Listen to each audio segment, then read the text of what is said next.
Welcome back to the channel. There is something uniquely terrifying about winter. The way the heavy snow muffles sound, the way the early darkness hides everything just a few feet away, and the isolation that comes with a deep freeze. We often think of snow as peaceful, quiet, beautiful. But it's that very silence that makes it dangerous. It hides footsteps, it traps you in, and sometimes it reveals things you wish you hadn't seen. Tonight, I have three true stories for you. Stories of people who thought they were alone in the cold, only to realize they were being hunted. So, close the windows, lock your doors, turn down the lights, and let's get into it. This happened a few years back, right as the calendar flipped to the new year. I was living in a quiet suburb at the time, the kind of place where nothing ever happens. I had already spent Christmas with my parents, driving upstate for the big family dinner. So, for New Year's Eve, I was on my own. I didn't have a girlfriend, and most of my buddies were out at parties or clubs, which really isn't my scene anymore. So I decided to just kick back at home. I grabbed a six-pack of beer, ordered a pizza, and settled in for a marathon of old movies. I watched the ball drop in Times Square on TV, toasted the empty room, and continued watching. By the time the clock hit 2:00 a.m., I realized I wasn't tired at all. I'd been a couch potato all day, and I felt restless. I went to the window and pulled back the curtain. It had been snowing since the afternoon, a steady, quiet snowfall that covered the streets in fresh powder. It looked pristine, even though it was freezing out, probably around 20 degrees. The idea of a walk just sounded peaceful. I wanted to clear my head. I threw on my heavy winter coat, a beanie, and my gloves, and stepped out the front door. The first thing that hit me was the silence. It was dead quiet. Usually at 2:00 a.m. on New Year's, you'd expect to hear distant bass from house parties, or maybe catch the occasional firework going off. But there was nothing. No cars, no people, just the orange glow of the streetlights reflecting off the white snow. It felt like I was the last person on earth. I started walking toward the neighborhood park, about 4 blocks away. I was zigzagging a bit. I wasn't drunk, but I was definitely buzzing from the beers. I didn't have a route in mind. I was just following my feet. When I got to the park, I noticed the path hadn't been plowed. It was just a long stretch of white heading into the trees. Usually the town keeps the safety lamps along the trail lit, but I guess to save money, they'd killed the power for the winter. The path vanished into total darkness about 50 feet in. For some reason, I decided to walk it anyway. I liked the spookiness of it. I trudged through about 2 inches of snow, the crunch of my boots being the only sound in the air. I made it about 5 minutes into the park before the vibe changed. The snow was getting deeper, making it harder to walk, and the darkness was pressing in. I stopped. I had this sudden, irrational feeling of it being watched. You know that prickling sensation on the back of your neck? It was screaming at me. I decided to call it a night. I turned around to head back the way I came, and my heart just dropped. In the snow, right next to my footprints, was another set of tracks. I stared at them, trying to process what I was seeing. My brain tried to rationalize it. Maybe someone walked here before me? But no, the snow was still falling. These tracks were fresh, sharp, and the terrifying part was they were on top of my tracks in some places. Someone had been walking directly behind me, following me, step for step. I spun around, staring into the darkness of the park I had just been walking into. "Hello?" I called out. My voice sounded weak, swallowed by the snow. Silence. I looked back at the tracks. Whoever it was, they had followed me almost to where I stopped, and then their tracks veered off sharply to the left, disappearing into the pitch-black woods where the trees were thickest. For all I knew, they were standing 10 feet away behind a tree, watching me right now. Panic took over. I didn't walk back. I power walked, constantly looking over my shoulder. Every shadow looked like a person. Every rustle of a branch sounded like footsteps. I made it out of the park and back onto the residential streets. I kept my pace up until I saw my driveway. I let out a breath I didn't know I was holding. I'm safe, I thought. Just a creepy coincidence, just some weirdo in the park. I unlocked the front door, stepped inside, and locked the deadbolt immediately. I took off my boots, my wet jacket, and threw my hat on the couch. I was sweating despite the cold. I needed a shower to wash off the cold sweat and the adrenaline. I started walking up the stairs. I was halfway up when I stopped cold. The upstairs hallway was pitch black. Now, this might sound like a small detail to you, but I live alone. I have habits. I always leave the hallway light on. I hadn't been upstairs since I woke up that morning, and I vividly remembered leaving that light on. But now it was off. The house was silent, but it felt occupied. The air felt heavy. My first thought was, maybe the bulb burned out. I tried to convince myself of that. I took a few more steps, the wooden stairs creaking under my weight. I reached the top of the landing and reached for the switch. I flicked it. The light turned on. The bulb wasn't burned out. Someone had turned it off. I stood there, frozen, staring down the hallway. There are 3 doors: the bathroom, the guest room, and my bedroom. I had closed all of them before going downstairs in the morning. The guest room door, the one closest to the stairs, was wide open. That was the moment I knew this wasn't a coincidence. The person from the park. They hadn't just disappeared into the woods. They had circled back. They beat me home. "Who's there?" I yelled. My voice cracked. "I'm calling the cuss." I took a slow step toward the open door. I didn't have a weapon, just my fists. I was terrified. I got to the threshold of the room. I peered inside. It was dark. And then, from the darkness behind the door, something lunged at me. I didn't see a face, just a blur of motion and a shadow. Then, an explosion of pain in the back of my head. The world went sideways. I hit the floor hard. Darkness took over. I woke up groggy, nauseous, and in pain. I was lying on the hallway floor. My head was pounding like a drum. I tried to sit up, but the room spun violently. I checked my watch. It had been about 10 minutes.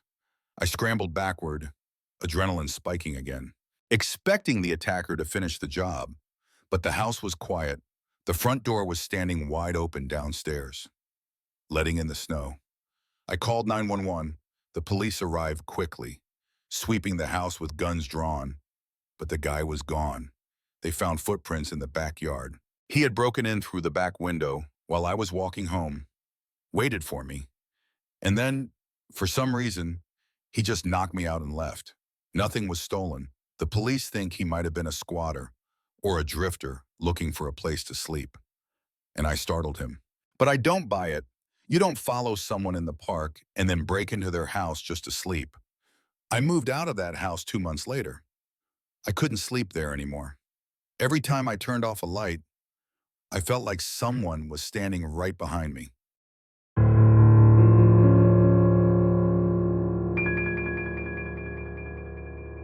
I used to work in a small mountain town in Colorado. It's a huge ski destination in the winter, and I landed a job at one of the resorts doing overnight maintenance and security. The job itself was pretty chill. I mostly just cleaned up the main lodge, fixed anything that broke during the day, and made sure no one was trespassing on the slopes. Since we had a few break-ins in the past, the company put 2 of us on the night shift, me and a guy named Matthew. Matthew was older, maybe in his 50s, a quiet guy. We weren't friends, just coworkers. The resort was massive, split into 2 huge wings, the East Lodge and the West Lodge, connected by a long, glass-walled corridor. I took the East, he took the West. We'd go hours without seeing each other. This particular night was in mid-January. It was bitter cold, easily 10 below zero with the wind chill.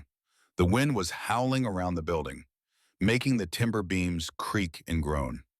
It's a spooky sound, being in a building meant for thousands of people when it's completely empty. Around 1 a.m., I was vacuuming the main lobby rug in my section. I had my headphones in, but low enough to hear the radio. Suddenly, I heard a tapping sound. Tap, tap, tap. I pulled my earbuds out. I looked at the main entrance. Giant glass doors looking out onto the snow. Nothing. I went back to work. Then, I heard it again. Louder this time. Thump, thump. It was coming from the side window. I walked over. flashlight in hand, and shined it through the glass. My stomach turned. Fresh footprints. Someone had walked right up to the window, stood there facing the glass, and then walked along the side of the building toward the back. I grabbed my radio. "Matthew, you there?" No answer. "Matt, I got tracks outside the east lobby. You see anyone?" Still nothing. I grabbed my heavy coat and the master keys. I had to check it out. I stepped outside into the biting cold.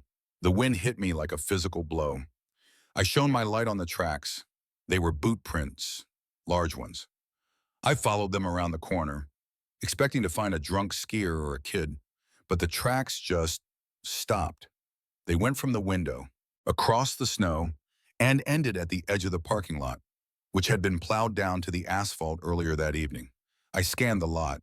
Empty, no cars, no people, just swirling snow. It was weird, but I figured they must have gotten into a car and left. I went back inside, locked the door, and tried to shake off the creepy feeling. About 30 minutes later, the connecting corridor doors swung open. It was Matthew. He looked wrong. His skin was pale, waxy almost. His eyes were wide, darting around the room. "Hey man," I said, "did you hear me on the radio?" He didn't answer. He just walked past me, heading toward the employee break room. "Matthew," I asked, "you good?" He stopped, looked at me, and gave a jerky nod. "Tired," he mumbled. "Just tired." Then he turned around and walked back toward the West Lodge. He didn't get coffee. He didn't sit down. He just walked in, walked a circle, and left. I stood there, confused. What was that about? I went back to cleaning, but I couldn't focus. I kept watching the corridor. An hour passed. It was now about 3 a.m. The silence of the lodge was shattered by a massive bang. It sounded like a heavy metal door being slammed with full force. It echoed from Matthew's side of the building. "Matthew," I yelled into the radio. Static. I ran. I sprinted down the connecting hallway, my footsteps echoing loudly. I burst into the West Lodge. "Matt!" The lobby was empty. My flashlight beam cut through the dark. I checked the front desk. Nothing. I checked the rental shop. Nothing. Then I felt the draft. Freezing cold air was pouring into the building. I ran to the back of the lodge. The emergency exit door was wide open, propped open by a buildup of snow. I stopped at the doorway. My flashlight beam hit the snow outside. Footprints. But not just one set. There were two sets. One set looked like Matthew's work boots. The other set was different, larger, dragging slightly. They led away from the building, straight up the ski slope, heading toward the tree line. "Matthew!" I screamed out the door. The wind tore the sound away immediately. Why would he go out there? And who was with him? I knew I shouldn't, but I zipped up my coat and ran out. The snow was deep here, up to my shins. I followed the tracks, breathless, heart hammering against my ribs. I made it about 100 yards up the slope. The tracks led straight for the dense forest that borders the ski runs. It's wilderness out there. Miles of nothing but trees and mountains. I stopped about 50 feet from the tree line. It was pitch black in there. "Matt, this isn't funny, man. Come out." I waited. 5 seconds. 10 seconds. Then, movement. Just inside the tree line, behind a thick pine, a figure stepped out. I shined my light on them. It wasn't Matthew. It was a person in a dark, tattered coat. They were tall, too tall, and they were just standing there, staring at me. I couldn't see a face, just the reflection of eyes in the flashlight beam. And then, to my left, another figure stepped out from behind another tree. It was a trap. I didn't think. I turned and ran. I ran faster than I have ever run in my life. I stumbled in the snow, falling on my face, scrambling back up, gasping for air. I didn't look back. I expected to feel a hand grab my ankle at any second. I burst back into the lodge, slammed the door, and deadbolted it. I dragged a heavy bench in front of it. I ran to the front office and locked myself in.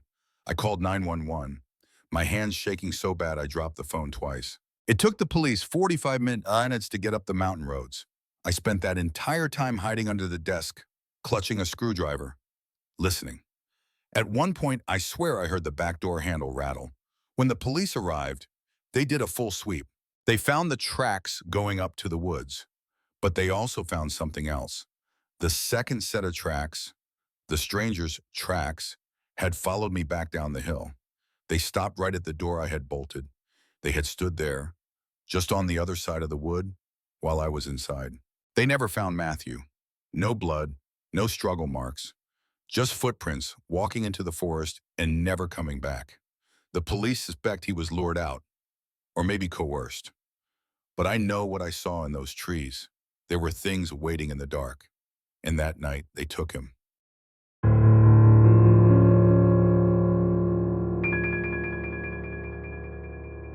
This final story about showing him is the reason I don't drive at night anymore, especially not in the winter. 4 years ago, I was making the long drive from Seattle back to my hometown in Montana for the holidays. It's a 16-hour drive, mostly through mountain passes and long stretches of empty highway. I left later than I planned, around 2 p.m. By the time I hit the darker stretches of Idaho, the weather turned. The forecast called for light snow, but this was a full-blown blizzard. I'm talking whiteout conditions. You couldn't see the hood of your own car. I was gripping the steering wheel so hard my knuckles were white. I was going maybe 20 miles per hour on the interstate. My phone had lost service hours ago. Around 10 p.m., my eyes were burning. I was exhausted. I saw a blue sign for a rest area 1 mile ahead. I decided to pull off, wait out the storm, maybe catch a nap. The off-ramp was barely visible under the snow. I rolled into the parking lot. It was a small rest stop, just a brick building with bathrooms and a few vending machines, surrounded by thick pine trees. The lot was unplowed. There was only one other vehicle there, a dark sedan parked way off in the corner, under a flickering lamppost. It was completely buried in snow. It looked like it had been there for days. I parked close to the building.